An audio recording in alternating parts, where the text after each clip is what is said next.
বিশ্বকাপ শেষে ব্রাজিলে ফিরেই বড় এক সমালোচনার মুখে পড়ে গিয়েছিলেন নেইমার।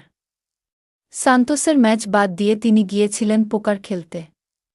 তা নিয়ে ব্যাপক সমালোচনার শিকার হয়েছেন তিনি। তবে এরপর তিনি মাঠে ফিরে প্রথম ম্যাচেই জবাব দিলেন।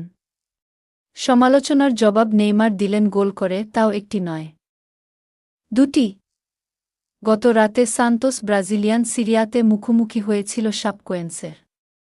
এই ম্যাচের আগে দলটি অবনমন অঞ্চলে ঘুরপাক খাচ্ছিল, ঠিক তখনই আলো ছড়ান নেইমার। শাপকোয়েন্সের বিপক্ষে এই ম্যাচে ডেডলক ভাঙেন তিনি। বক্সে সতীর্থের সঙ্গে বল দেওয়া নেওয়া করে দারুণ এক শটে বল জালে জড়ান নেইমার। তার আগে সান্তোস যখন কোপা সুদামেরিকানায় খেলছিল, তখন তিনি পোকার টুর্নামেন্টে ছিলেন। এই নিয়েই সমালোচনার ঝড় উঠেছিল, সেটার জবাব হিসেবেই কি না ৩৪ বছর বয়সী এই তারকা প্রথম গোলের পর পোকার খেলার ভঙ্গিতে উদযাপন করেন। এরপর শাপকোয়েন্স ঘুরে দাঁড়িয়ে ২-১ ব্যবধানে এগিয়ে যায়। মনে হচ্ছিল নেইমারের প্রত্যাবর্তন মাটি হয়ে যাবে, কিন্তু শেষ দিকে আবার জ্বলে ওঠেন নেইমার। বার্সেলোনা ও পিএসজির সাবেক এই ফরোয়ার্ড শেষ মুহূর্তে গোল করে দলকে পয়েন্ট এনে দেন।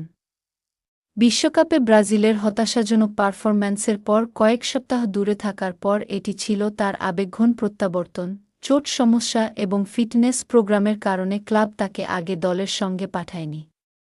বিশ্বকাপের সময় তাকে ব্রাজিলেই রাখা হয়েছিল।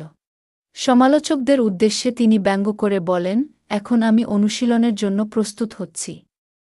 আমি কি অনুশীলন করতে পারি, নাকি তোমরা আমাকে সমালোচনা করতেই থাকবে? নিজের কাজে মন দাও। শাপকোয়েন্সের বিপক্ষে ম্যাচে নেইমার কোনো কথা না বলেই নিজের মনোভাব প্রকাশ করেন। গোল করার পর তিনি পোকার হাতের ভঙ্গি করে উদযাপন করেন। সেটা যে সব সমালোচনার বিরুদ্ধেই, তা আর বলতে